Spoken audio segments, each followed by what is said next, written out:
اعوذ باللہ من الشیطان الرجیم، بسم اللہ الرحمن الرحیم۔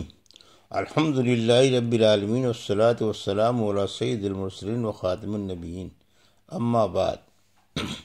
صحیح بخاری، باب کتاب الانبیاء، حدیث نمبر 3389، اردو ترجمہ۔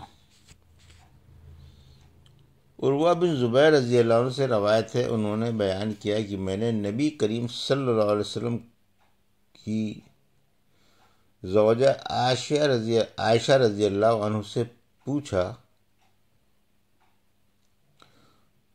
سورہ یوسف کی آیت 110 کی، کہ جب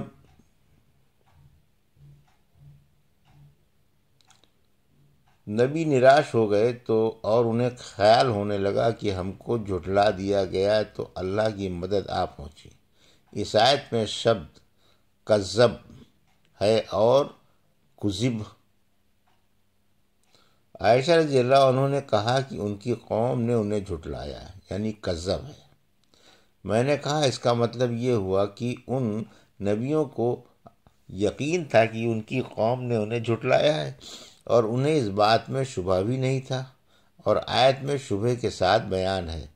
عائشہ رضی اللہ عنہ نے کہا، اے پیارے اور بھولے بھالے عروہ، بے شک ان کو یقین تھا۔ عروہ کہتے ہیں کہ میں نے کہا تو اس کا مطلب یہ ہوا کہ آیت میں کذب ہوگا، یعنی پیغمبروں نے یہ سمجھا کہ اللہ نے جو ان کی مدد کا وعدہ کیا تھا وہ غلط تھا۔ عائشہ رضی اللہ عنہا نے کہا، اللہ کی پناہ، نبی بھلا اپنے رب کے بارے میں ایسا کیسے سوچ سکتے ہیں؟ پھر انہوں نے کہا کہ آیت کا مطلب یہ ہے کہ پیغمبروں کو ماننے والے جو اپنے مالک پر ایمان لائے تھے اور پیغمبروں کی تصدیق کی تھی، وہ جب لمبے وقت تک مصیبتوں میں گھرے رہے اور اللہ کی مدد آنے میں دیری ہو لگی اور پیغمبر بھی اپنی قوم کے جھٹلانے والوں سے نا امید ہو گئے اور یہ سمجھ لیا کہ اب ایمان نہیں لائیں گے، اس وقت اللہ کی مدد آ پہنچی۔ حدیث نمبر 3390، اردو ترجمہ۔ عبداللہ بن عمر رضی اللہ عنہ سے روایت ہے کہ نبی کریم صلی اللہ علیہ وسلم نے پوچھا، شریف بن شریف یوسف بن یعقوب بن اسحاق بن ابراہیم علیہ السلام۔ اس کی تفسیر حدیث نمبر 3382 میں گزر چکی ہے۔ حدیث میں اوپر جس آیت کا ذکر ہے وہ سورہ یوسف کی آیت نمبر 110 ہے۔ آپ قرآن میں اس آیت کی تفسیر پڑھیں۔ اول تو یہ آیت سورہ یوسف میں ہے اور اس میں کسی نہ کسی طرح اور تمام پیغمبروں کے ساتھ یوسف علیہ السلام بھی شامل ہیں، اس لیے یہ آیت اس باب میں ذکر ہے۔ حدیث نمبر 3391، سورہ انبیاء آیت 83 میں اللہ تعالیٰ نے فرمایا، اور ایوب علیہ السلام کو یاد کرو جب انہوں نے اپنے رب کو پکارا کہ مجھے بیماری نے آ گھیرا ہے اور تو سب سے بڑا رحم کرنے والا ہے، اس لیے مجھ پر رحم فرما۔ سورہ سعد میں ارکز نے کے معنی اپنا پاؤں زمین پر مارو۔ سورہ انبیاء میں یرکزو نا کے معنی وہ دوڑتے ہیں۔ ابو ہریرہ رضی اللہ عنہ سے روایت ہے کہ نبی کریم صلی اللہ علیہ وسلم نے فرمایا، ایک مرتبہ ایوب علیہ السلام ننگے نہان غسل کر رہے تھے کہ اچانک ان پر سونے کی ٹڈیاں گرنے لگیں اور وہ ان کو اپنے کپڑے میں جمع کرنے لگے۔ اس پر ان کے رب نے ان کو پکارا کہ اے ایوب، جو کچھ تم سونے کی ٹڈیاں دیکھ رہے ہو، کیا میں نے تمہیں ان سے بے پرواہ نہیں کر دیا ہے؟ انہوں نے کہا، اے میرے رب، آپ نے صحیح فرمایا، لیکن آپ کی برکت سے میں کس طرح بے پرواہ ہو سکتا ہوں؟ حدیث نمبر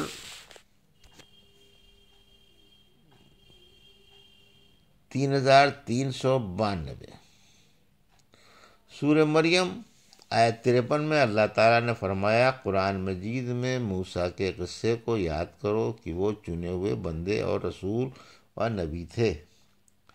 ہم نے طور پہاڑ کی طرف انہیں آواز دے کر بلایا اور ان کے لیے اپنی مہربانی سے ان کے بھائی ہارون کو بھی نبی بنایا۔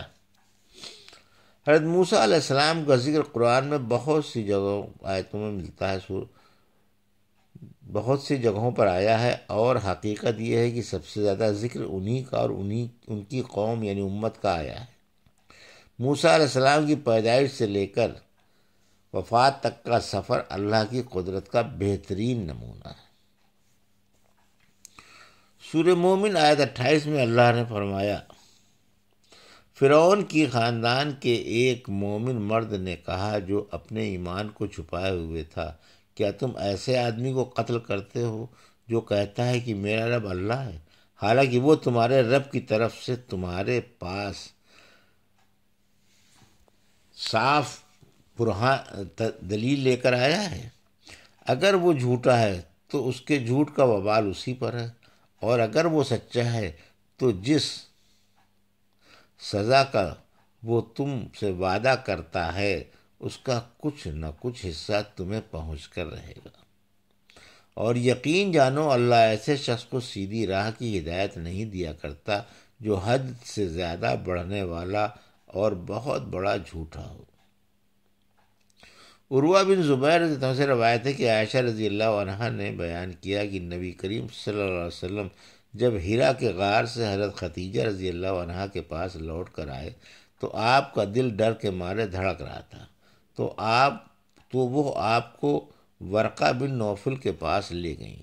ورقہ چونکہ نصرانی ہو گئے تھے اور انجیل کو عربی بھاشا میں پڑھ لیتے تھے، انہوں نے پوچھا آپ نے کیا دیکھا؟ آپ صلی اللہ علیہ وسلم نے فرمایا، تو انہوں نے کہا یہی وہ فرشتہ جسے اللہ تعالیٰ نے موسیٰ علیہ السلام کے پاس بھی بھیجا تھا، اور اگر میں تمہارے سمے تک زندہ رہا، تمہارے وقت تک، تو میں تمہاری بھرپور مدد کروں گا۔ ناموس اس کو کہتے ہیں جو ان راز کی باتیں کی جانتا ہو جس کو دوسروں سے چھپایا جاتا ہے۔ اوپر سورہ مومن کی آیت میں جس مومن شخص کا ذکر آیا اس کا نام شمعان تھا۔ حدیث میں چونکہ موسیٰ علیہ السلام کا ذکر آ گیا ہے اس لیے اس باب میں ذکر کیا گیا۔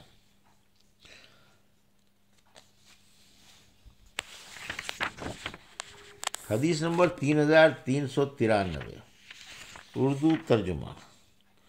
اللہ تعالیٰ نے فرمایا کہ آپ کو موسیٰ کی خبر پہنچی ہے جب انہوں نے آگ دیکھی اور اپنے گھر والوں سے کہا ذرا ٹھہر جاؤ، میں نے آگ دیکھی ہے، اس لیے تم لوگوں کے لیے شاید وہاں سے کوئی انگارہ لا سکوں یا وہاں سے مجھے راہ کا ہی پتہ چل سکے۔ چنانچہ جب وہاں پہنچے تو انہیں آواز آئی، اے موسیٰ میں تمہارا رب ہوں۔ تو اس سمے تم طوٰ کے پوتر میدان میں ہو، اس لیے اپنے جوتے اتار دو۔ مالک بن سمعہ رضی اللہ عنہ نے بیان کیا کہ نبی کریم صلی اللہ علیہ وسلم نے مجھ سے اس رات کے بارے میں بیان کیا جس رات آپ کو معراج ہوئی کہ جب آپ 5ویں آسمان پر تشریف لے گئے تو وہاں ہارون علیہ السلام سے ملاقات کی۔ جبرائیل علیہ السلام نے بتایا کہ یہ ہارون علیہ السلام ہے، انہیں سلام کیجیے۔ میں نے انہیں سلام کیا تو انہوں نے سلام کا جواب دیتے ہوئے فرمایا، آپ کا خیر مقدم ہے اے نیک بھائی اور نیک نبی۔ اس حدیث کو امام قتادہ کے ساتھ ثابت بنانی اور عباد بن ابو علی نے بھی انس رضی اللہ عنہ کے حوالے سے نبی کریم صلی اللہ علیہ وسلم سے روایت کیا ہے۔